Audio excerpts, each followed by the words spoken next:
दिव्यांग सेवी एवं हिंदी के चर्चित युवा कवि व कथाकार श्री गोलेंद्र पटेल जी ने कथाकार राजेंद्र बाला घोष उर्फ बंग महिला की चंद्रदेव से मेरी बातें कहानी का सारांश रिकॉर्डिंग करने के लिए भेजे हैं ताकि दिव्यांग यानी दृष्टिबाधित मतलब नेत्रहीन विद्यार्थीगण इसे सुन सकें। कहानी का पाठ करने से पहले मैं राजेंद्र बाला घोष के बारे में 2 शब्द कहना चाहती हूँ। Rajendra Bala Ghosh 1882 the 24th of February 1151 Hindi नवजागरण की पहली छापामार लेखिका थी।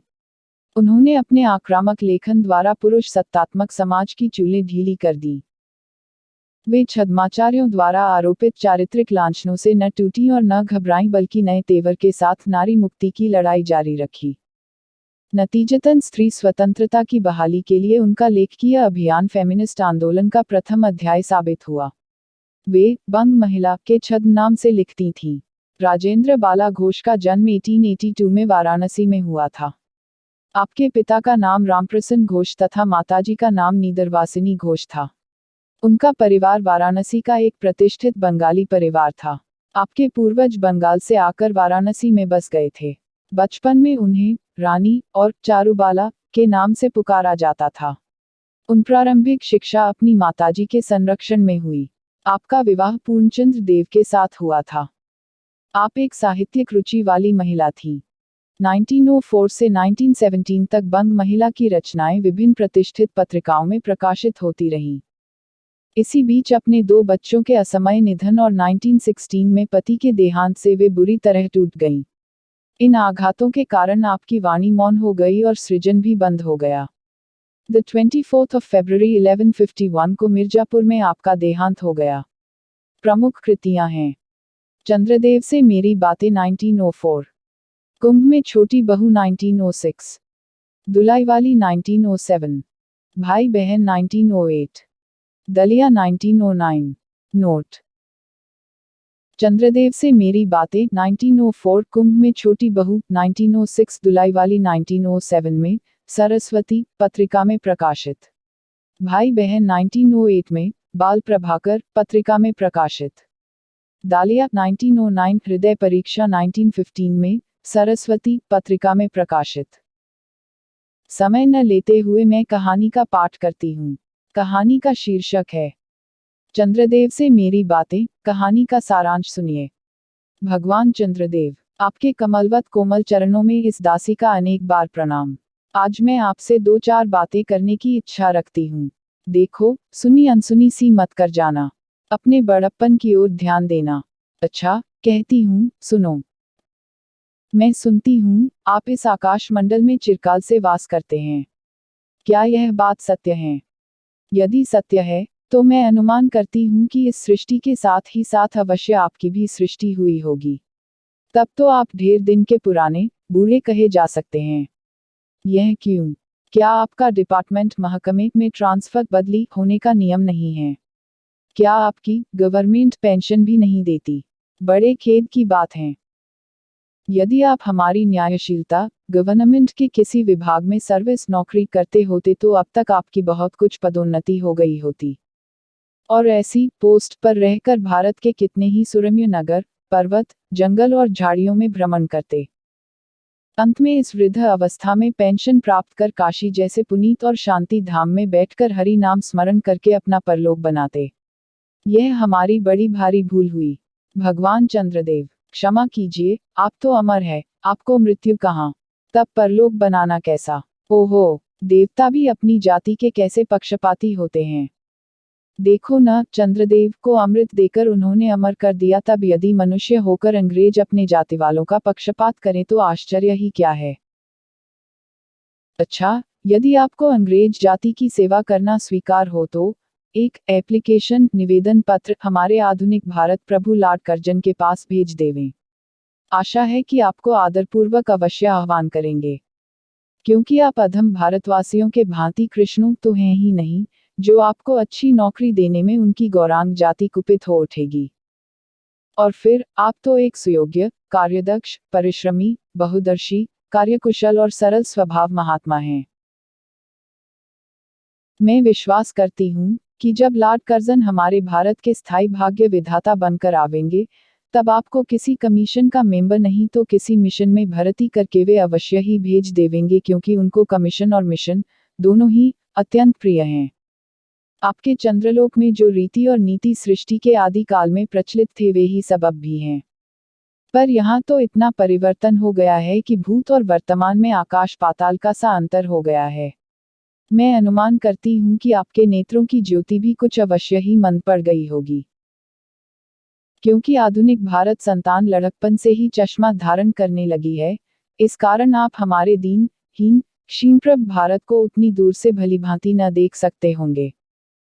अतएव आपसे सादर कहती हूँ कि एक बार कृपा कर भारत को देख तो जाइए। यद्यपि इस बात को जानती हूँ कि आपको इतना अवकाश कहाँ पर 8वें दिन नहीं तो महीने में एक दिन अर्थात अमावस्या को तो आपको हॉलिडे छुट अवश्य ही रहती है।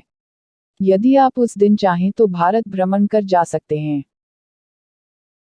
इस भ्रमण में आपको कितने ही नूतन दृश्य देखने को मिलेंगे जिसे सहसा देखकर आपकी बुद्धि जरूर चकरा जाएगी।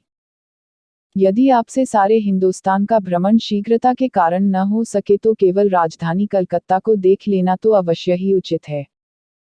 वहां के कल कारखानों को देखकर आपको यह अवश्य ही कहना पड़ेगा कि यहाँ के कारीगर तो विश्वकर्मा के भी लड़कदादा निकले। यही क्यों आपकी प्रिय सहयोगिनी दामिनो, जो मेघों पर आरोहण करके आनंद से अटखेलियां किया करती हैं, वह बेचारी भी यहाँ मनुष्य के हाथों का खिलौना हो रही है। भगवान निशानाथ। जिस समय आप अपनी निर्मल चंद्रिका को बटोर मेघमाला अथवा पर्वतों की ओट से सिंधु के गोद में जा सकते हैं, उस समय यही नीरद वाशनी विश्वमोहिनी सौदामिनी अपनी उज्ज्वल मूर्ति से आलोक प्रदान कर रात को दिन बना देती है। आपके देवलोक में जितने देवता हैं उनके वाहन भी उतने हैं, किसी का गज, किसी का हंस, किसी का बैल, किसी का चूहा इत्यादि। पर यहाँ तो सारा बोझ आपकी चपला और अग्निदेव के माथे मढ़ा गया है। क्या ब्राह्मण, क्या क्षत्रिय, क्या वैश्य, क्या शूद्र, क्या चांडाल, सभी के रथों का वाहन वही हो रही है। हमारे श्वेतांग महाप्रभु गण को जहां पर कुछ कठिनाई का सामना आ पड़ा, झट उन्होंने इलेक्ट्रिसिटी बिजली को लापटका। बस कठिन से कठिन कार्य सहज में संपादन कर लेते हैं।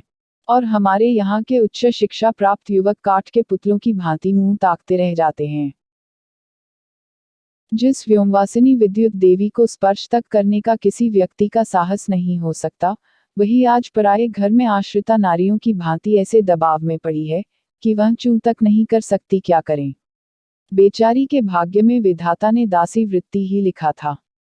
हरिप्रोद्भवा त्रैलोक्य पावनी सुरश्री के भी खोटे दिन आए हैं, वह भी अब स्थान स्थान में बंधनग्रस्त हो रही है। उसके वक्षस्थल पर जहां तहां मोटे वृहदाकार खंभ गाड़ दिए गए हैं। कलकत्ता आदि को देखकर आपके देवराज सुरेंद्र भी कहेंगे कि हमारी अमरावती तो इसके आगे निरी फीकी सी जान पड़ती है। वहां ईडन गार्डन तो पारिजात परिशोभित नंदन कानन को भी मात दे रहा है। वहां के विश्वविद्यालय के विश्वश्रेष्ठ पंडितों की विश्वव्यापिनी विद्या को देखकर वीणा पाणी सरस्वती देवी भी कहने लग जाएगी कि निःसंदेह इन विद्या दिग्गजों की विद्या चमत्कारिणी है। वहीं के फोर्ट विलियम के फौजी सामान को देखकर आपके देव सेनापति कार्तिकेय बाबू के भी छक्के छूट जाएंगे, क्योंकि देव सेनापति महाशय देखने में खास बंगाली बाबू से जचते हैं और उनका वाहन भी एक सुंदर मयूर है। बस इससे उनके वीरत्व का भी परिचय खूब मिलता है। वहां के मिंट टकसाल को देखकर सिंधुतनया आपकी प्रिय सहोदरा कमला देवी तथा कुबेर भी अचका जाएंगे।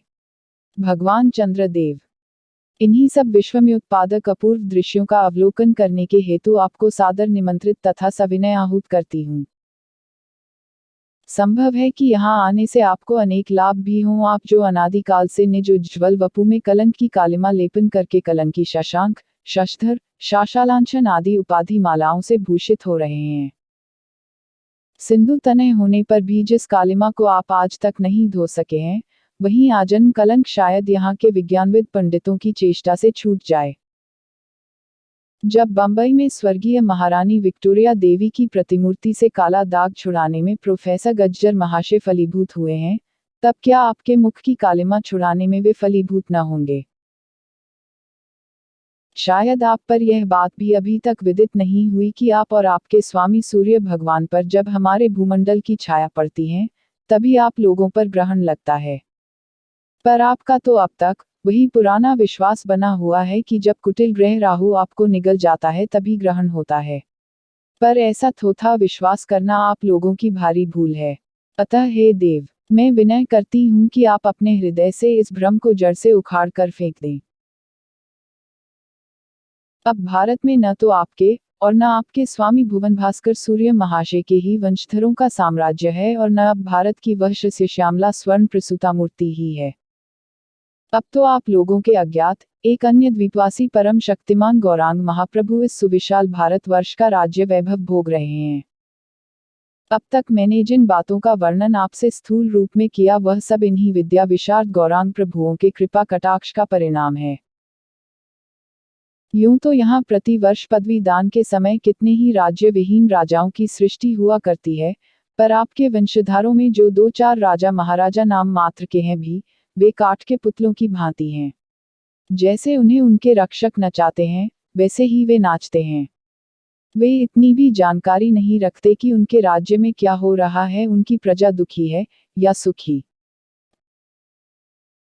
यदि आप कभी भारत भ्रमण करने को आए तो अपने फैमिली डॉक्टर धन्वंतरी महाशय को और देवताओं के चीफ जस्टिस चित्रगुप्त जी को साथ अवश्य लेते आएं।